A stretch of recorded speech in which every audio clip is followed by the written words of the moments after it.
Muy amados hermanos y hermanas, sean bienvenidos en esta hermosa tarde a la continuidad de nuestras actividades, estas actividades tan especiales que estamos realizando por esta conmemoración del 505 aniversario de la Reforma Protestante.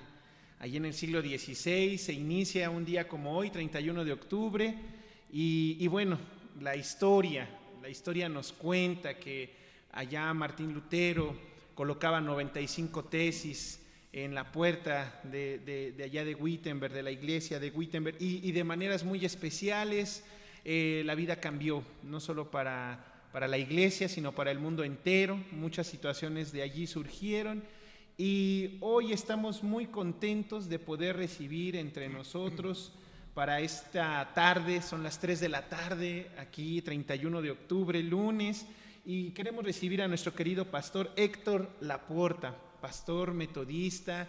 Él es ahora misionero de parte de la Iglesia Metodista Unida.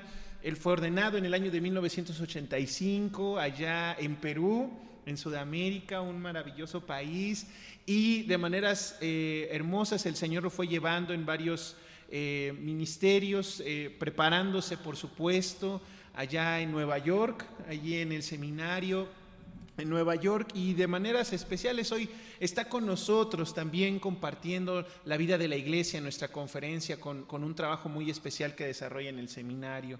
El día de hoy nuestro querido pastor Héctor Laporta nos hablará de algunos de los principios de la Reforma Protestante, pero sobre todo este énfasis, ya que con la Reforma hubo una libertad de conciencia y un pensamiento crítico que se despertó a partir de ese momento, y por ende hoy damos la bienvenida a nuestro querido pastor. Así que sin más, sigan compartiendo por favor sus preguntas a través del chat, sigan compartiendo sus saludos. Hoy te damos la bienvenida, querido pastor Héctor. Gracias. El tiempo es tuyo, adelante. Primeramente, un cordial saludo a todos los que pueden escucharme. Siempre tengo un especial cariño a esta iglesia Valderas. La última vez, recuerdo, no estaba muy bien de salud. Espero que ahora estoy un poco mejor. Y espero que esto que pueda compartir contribuya a la edificación de su reflexión como cristianos, buscando cada vez ser responsables en su vida de fe. La Reforma Protestante, muchos historiadores prefieren hablar de las reformas protestantes, porque fue un movimiento que sacudió la iglesia en el siglo XVI y que adquirió distintos matices en los distintos países y sociedades. Sin embargo, el más representativo es Martín Lutero, este monje agustino que nació y creció en un escenario político bastante complejo de la Europa medieval. A comienzos del siglo XVI, de la Era Común, Alemania tenía comprometido los poderes territoriales. Si bien el emperador reinaba sobre todos los territorios, las autoridades locales controlaban los asuntos cotidianos de la gente. Pero había una fuerte presencia, tanto en propiedades como en poder, por el papado romano. El siglo XVI también trajo el crecimiento de centros urbanos y la presencia de numerosas universidades en este imperio. Estas últimas, la universidad y la academia, introdujo una creciente conciencia en la atmósfera de la época, nuevas ideas, cuestionamiento a las ideas tradicionales y también cambios de época. En los territorios alemanes, en particular, donde se desarrolló Martín Lutero, Un elemento principal fue el pensamiento crítico contra la Iglesia de Roma. Muchos alemanes veían con sospecha que el rey fuera no alemán y que quien dirigiera la iglesia también fuera una persona que no fuera alemana. Muchos alemanes por eso tenían la idea que la nación era mayormente explotada por extranjeros, ¿no? Por ello, en el siglo XVI, muchos príncipes alemanes vieron el control de la iglesia como algo, materia política urgente a resolver. Si bien es cierto que Martín Lutero nunca pretendió cambiar la historia, por su formación académica y su pensamiento crítico, contribuyó a cuestionar las bases de la teología escolástica y también el poder secular y el poder eclesial del papado romano. Muchas veces cuando se hace estudios de la Reforma protestante, nos concentramos en la perspectiva histórica, las tesis, la excomunión, los principios de la Reforma. Pero creo que poco se analiza los cambios paradigmáticos en la manera de hacer teología que generó el pensamiento de Lutero. Dos elementos que me han solicitado trabajar en el día de hoy del pensamiento de Lutero, a saber, la libertad de conciencia. Ahora bien, el libre examen luterano que, asociado con el criticismo moderno o pensamiento crítico, deriva de esta libertad de conciencia. ¿Qué quiere decir Lutero con libertad de conciencia? Que deriva después en un pensamiento crítico. Lutero ya había escrito algunos tratados cuestionando las malas prácticas eclesiásticas. Escribiría y publicaría un texto que para muchos es un manifiesto definitivo, la libertad cristiana, que fue escrito en 1520. En este escrito, Lutero se enfoca en precisar de manera acertada qué entiende por libertad de conciencia. Pedro Cerezo señala que la Reforma ha sido revolucionaria en virtud de su propio principio de la libertad de conciencia. Esta reflexión de Lutero sobre la libertad va a ser la base en el derecho moderno sobre las libertades individuales. Para entender el tema de la libertad de conciencia en Lutero, es preciso dividir en dos temas: la libertad y la conciencia. Empecemos por ver lo que Lutero dice sobre la libertad. Él empieza su discurso con dos oraciones paradigmáticas. La primera: el cristiano es libre, señor de todas las cosas y no es sujeto de nadie. Y la segunda: el cristiano es servidor de todas las cosas y está supeditado a todos. Por un lado, este es un principio hermenéutico de la libertad del ser humano. El ser humano es libre y no es sujeto de nadie. Esto presentaba un desafío para todos, para todas las jerarquías, no solamente religiosas, sino también civiles, la libertad del individuo, ¿no? Es el principio de las normas legales del derecho, de los derechos del hombre, se sustentan en este principio. Previamente, por los mismos años, escribió un texto que se llama La autoridad secular.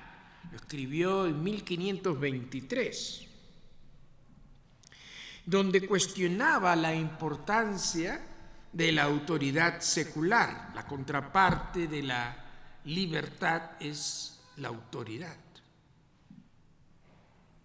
Y en este texto de la autoridad secular va a señalar la importancia de obedecer a Dios antes que a los hombres. Hechos 5:29. Es necesario, cito, es necesario obedecer a Dios antes que a los hombres. Si pues tu príncipe o señor temporal te ordena atender al Papa o creer en esto o aquello, o si te manda desprenderte de ciertos libros, debes decirle: Lucifer no tiene derecho a sentarse al lado de Dios. Amado Señor, os debo obediencia con el cuerpo y los bienes. Más adelante en el mismo escrito dice: ¿pero qué son pues los sacerdotes o los obispos? Contestó: su gobierno no es superioridad o poder, sino que es un servicio y una función. No son más eminentes ni mejores que otros cristianos. Por lo tanto, no deben imponer ley ni mandato a otros, ni la voluntad y el permiso de ellos. Vemos aquí cómo Lutero denuncia la intromisión del príncipe en el fuero interno del individuo. Se trata, por lo tanto, de reflexiones que aquello que afecta a la libertad religiosa, pero no a su totalidad. La expresión libertad de conciencia, si es más apropiada para hacer referencia a aquello que parece defender. No obstante, debe hacerse notar que en sus declaraciones está presente un elemento que trasciende al mero fuero interno del individuo. Si bien Lutero hace referencia al creer, además considera la tenencia de ciertos libros. Este es más una manifestación externa de la fe, un elemento que hoy podríamos entender como la libertad de culto, la libertad de creer, la libertad también de escudriñar y de leer. Un segundo elemento a considerarse sobre la libertad en Lutero es que esta es dialéctica. Y decimos dialéctica porque si bien los cristianos se encuentran ante Dios bajo un estado pecaminoso, sin embargo, como dice Lutero, la justificación de Dios libera a que los seres humanos tengan que realizar obras para ganarse el favor divino. Y al mismo tiempo, esta acción divina nos libera del egoísmo y nuestra existencia se torna una vida de servicio hecho con alegría y amor, sirviendo a los demás sin recibir ninguna recompensa. El cristiano es libre y señor de todas las cosas y no es sujeto a nadie. Eso nos da la justificación. El cristiano es servidor de todas las cosas y está supeditado a todos. Eso es lo que Wesley diría la santificación. Abrazar el rol del siervo significa vivir tal cual Cristo vivió y rechazar toda pretensión de ejercer poder sobre los demás, como el mundo constantemente nos tiende nos tienta a hacerlo. Disculpen. Lutero creía que este don de la libertad cristiana, libre de todo requerimiento y libre para servir a otros, era el centro de la esperanza cristiana. Esperanza en el poder de Dios para transformar nuestro egoísmo personal y social en un verdadero amor a nuestro prójimo. La justificación, decía Lutero, nos libera para vivir de manera existencial y profunda en el mundo. Esta percepción dialéctica también la explica de la siguiente manera. Lutero menciona que todo cristiano posee una naturaleza espiritual interna y otra corporal externa. La interior se refiere al acto de fe, a ese momento de soledad, a esa interioridad donde reside la conciencia. La fe única que no nos convierte en ociosos o malhechores, sino antes bien en hombres que no necesitan obra alguna para obtener la justificación y salvación. Mientras que el hombre interior va al unísono con Dios, se goza y alegra en Cristo, el hombre externo, el servidor de todos y supeditado a todos, es lo que llamaríamos la ética cristiana. Por lo que el gran escrito de Lutero referente a la libertad colocó la libertad entre las peticiones programáticas más fundamentales de la Reforma. En ese escrito Lutero describe lo que significa ser cristiano, es decir, libre, o mejor dicho, ser liberado. Al ser libres por completo, por encima de todas las cosas, a través de la fe, y a la vez volvernos siervos de todas las cosas por amor. Somos, según Lutero, liberados del pecado, de la ley y de la muerte, así como de la dominación de la fe por instituciones como la Iglesia o el Estado. Todas estas ideas de libertad fueron recepcionadas y cuesta poder entender cómo estas ideas de libertad y visiones de resistencia permearon la imaginación del pueblo alemán, desde los monasterios hasta los agricultores. Libertad. Aún en su tiempo provocó la rebelión anabaptista de los campesinos contra los nobles alemanes. Estas declaraciones de Lutero pregonizan lo que en el futuro se basaría la libertad individual moderna. La pregunta que nos tenemos que hacer hoy: ¿cómo este principio de la libertad de la Reforma podemos aplicarlo en el día de hoy? Como dice el filósofo Walter Benjamin, ver el pasado no es para mirarlo con nostalgia de que todo tiempo pasado fue mejor, sino que son chispazos que nos iluminan en el presente. Este concepto de libertad de Lutero, ¿cómo podemos aplicarlo en el día de hoy? Cuando vemos que se enfatizan visiones teológicas únicas, absolutas y no abiertas al diálogo.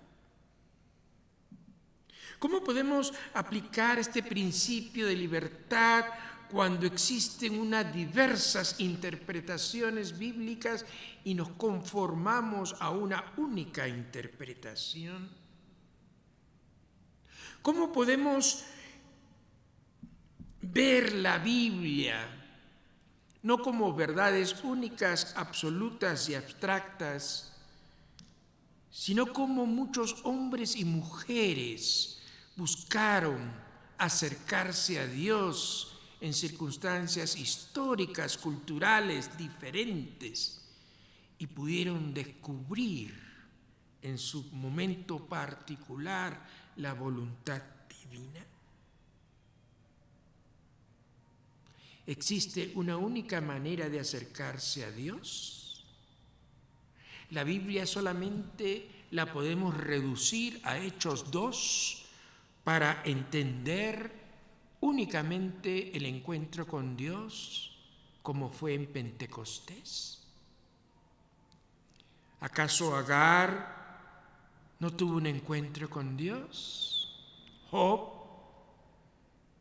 Habacuc, Isaías, Pablo, Juan de Patmos.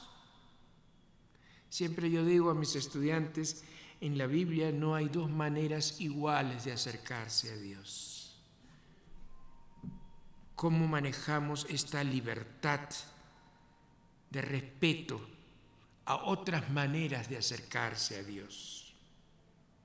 Aún Lutero no pudo resolver esta pregunta, si bien él reclama la libertad y que nadie puede menoscabar ese derecho humano.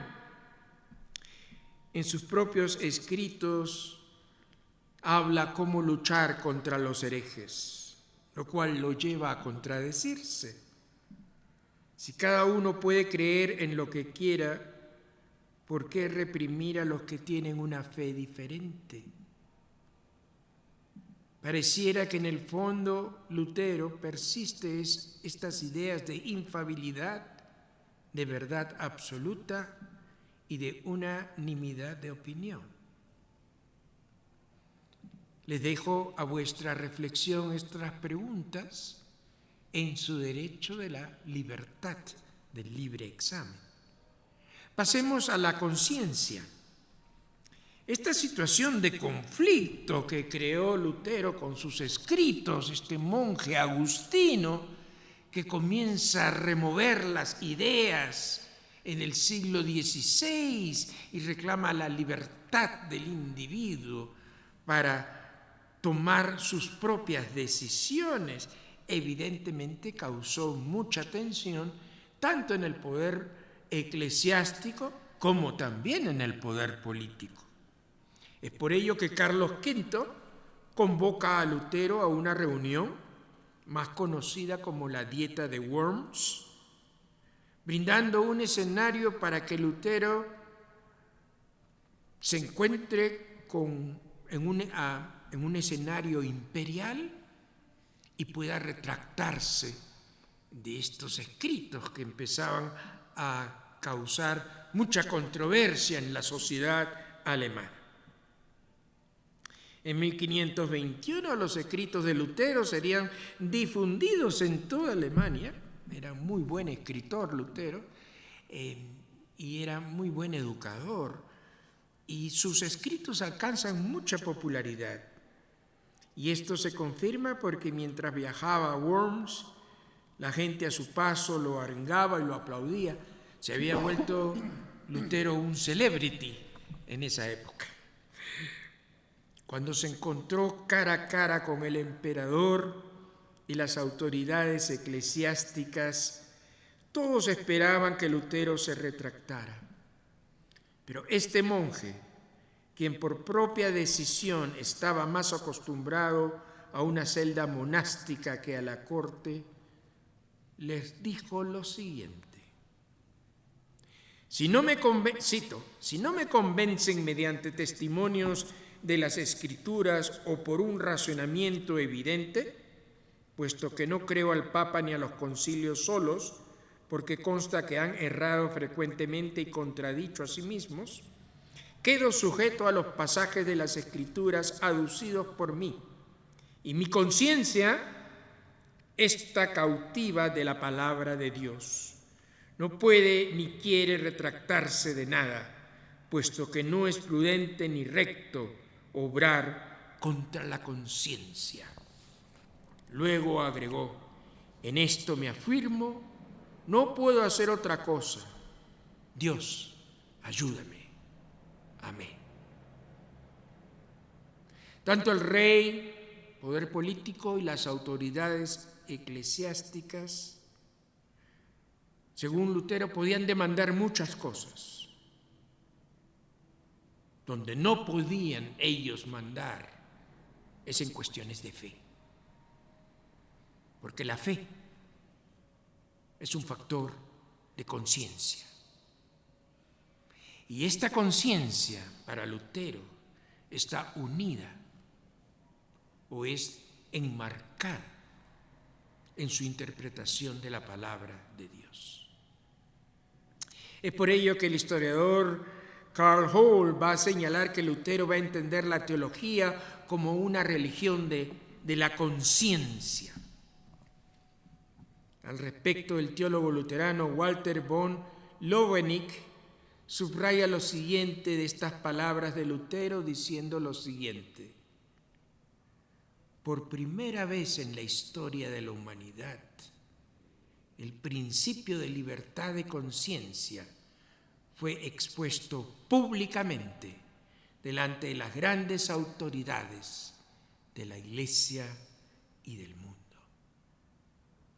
Debido a que la dieta de Worms, Lutero no se retractara de sus escritos, sino más bien defendiera sus argumentos como un acto de conciencia.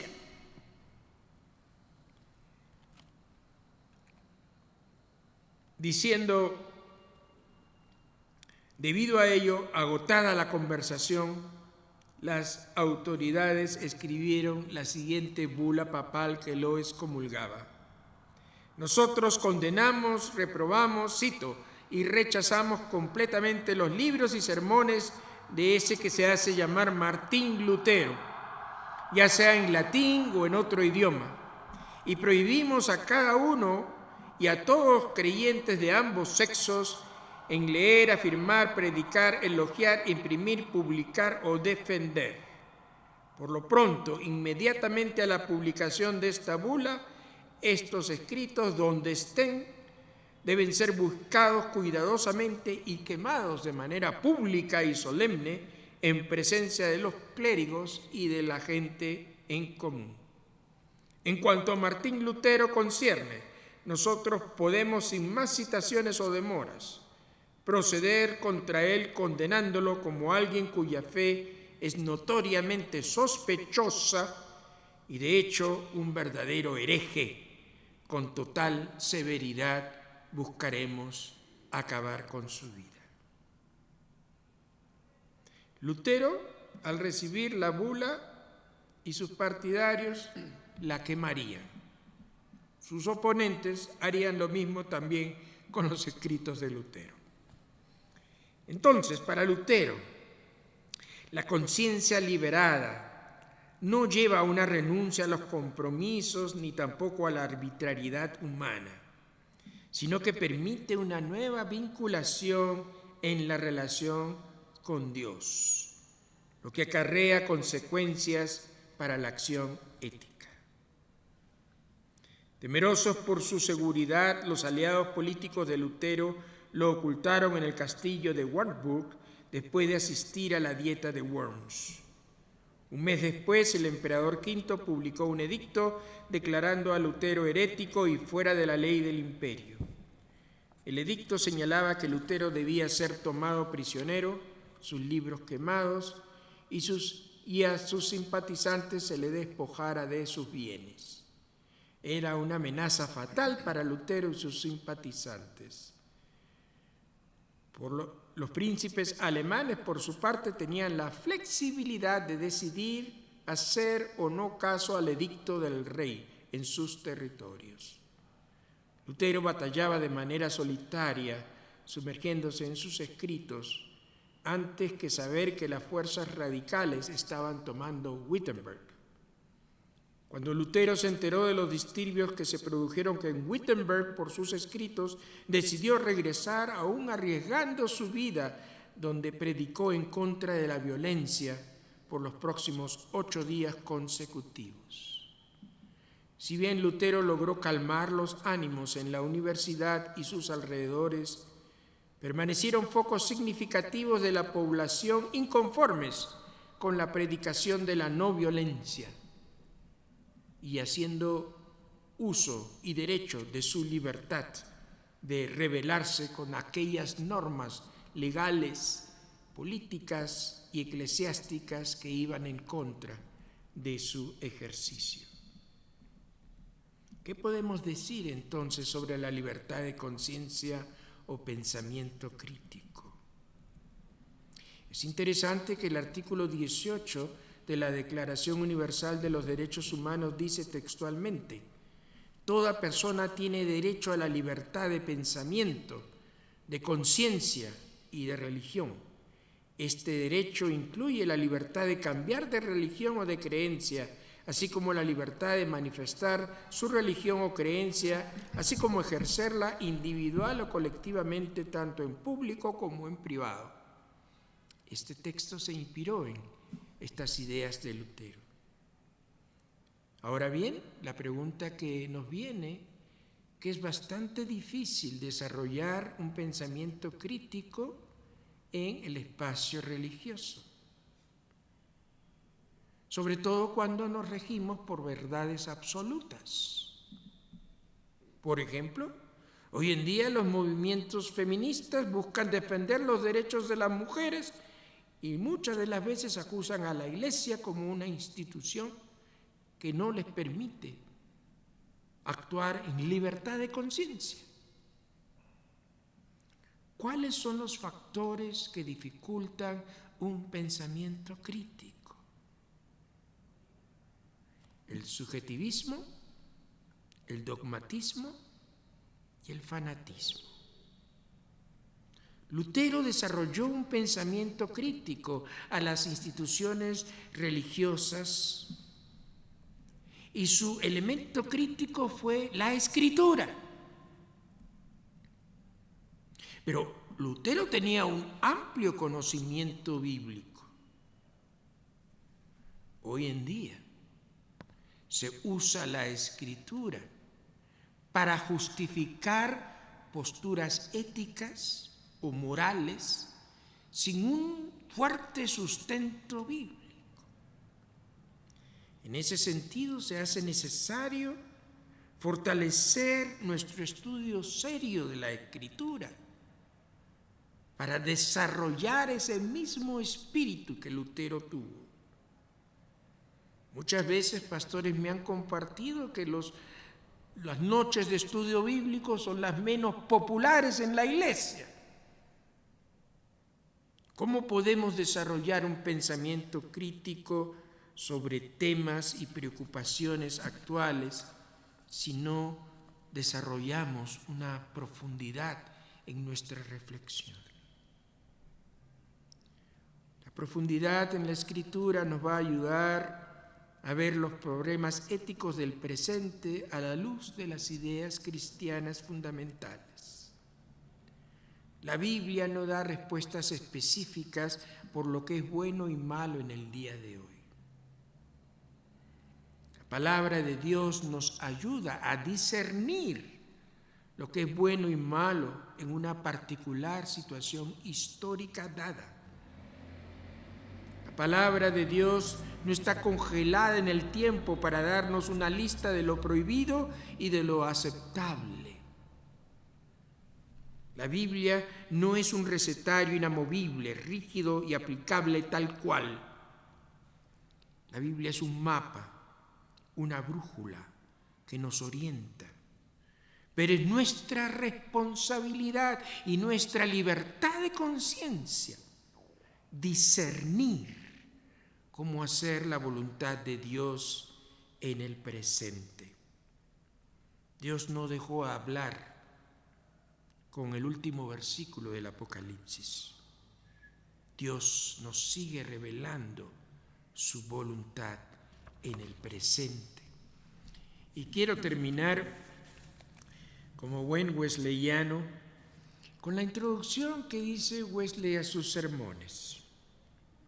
Ningún temor abrigo al presentar ante hombres justos y racionales los pensamientos más profundos de mi corazón, pues me considero como una criatura de un día que pasa por la vida, semejante a una flecha que rasga el aire. Soy un espíritu enviado de Dios, suspenso por un momento sobre el gran golfo, hasta que dentro de algunos momentos ya no se me verá más. Pasaré a la eternidad inmutable. Una cosa anhelo, saber el camino del cielo, llegar salvo al puerto de salvación. Dios mismo se ha dignado enseñarnos el camino, puesto que a esto bajó del cielo. Lo ha escrito en un libro. Oh, dadme ese libro. A cualquier precio, dadme el libro de Dios. Ya lo tengo, y en él está atesorada toda la ciencia que necesito.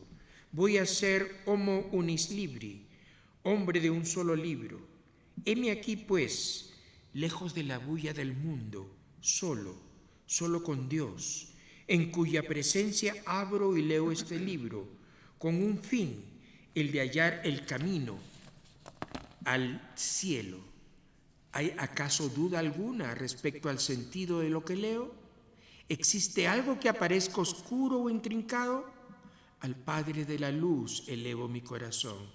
Señor, ¿no dices en tu palabra, si alguno de vosotros tiene falta de sabiduría, demándenmela a Dios? Tú das abundantemente y no zahieres. Tú has dicho, el que quisiera hacer su voluntad conocerá de la doctrina. Estoy listo a obedecer. Enséñame tu voluntad. Busco, pues, y estudio pasajes paralelos de las Sagradas Escrituras, acomodando lo espiritual a lo espiritual. Sobre ellas medito con la concentración y sinceridad de que es capaz mi mente. Y si aún me quedan algunas dudas, consulto con aquellos que tienen experiencia en las cosas de Dios, así como los escritos de los que, aunque muertos, la tradición, todavía nos habla, y de lo que de esta manera aprendo, eso enseño. Que el Señor nos acompañe en este tiempo. Muchas gracias por su paciencia. No, al contrario, querido pastor Héctor, es muy nutritiva esta charla, inspiradora, con un reto muy particular, amados hermanos. Prácticamente este año también la invitación es como lo fue en aquel tiempo, a que sigamos en cambio, en revolución, en transformación, y siempre analizando, autoevaluándonos. Es impresionante, querido pastor, siempre es grato verte mejor de salud. Para nosotros el año pasado fue un motivo de oración, y hoy verte así es también un motivo de gratitud. Gracias. Así que, queridos amigos, hoy esperamos nos sigan acompañando en cada una de las charlas que siguen delante para este tiempo. Por favor, no dejen de escribirnos sus saludos, de compartirnos sus preguntas, y será grato seguir al pendiente los unos de los otros. Sigamos adelante en este hermoso día de la Reforma Protestante, en todos los trabajos a los que Dios nos ha llamado. Por ahora nos despedimos de este momento. Vayamos en paz. Amén. Amén.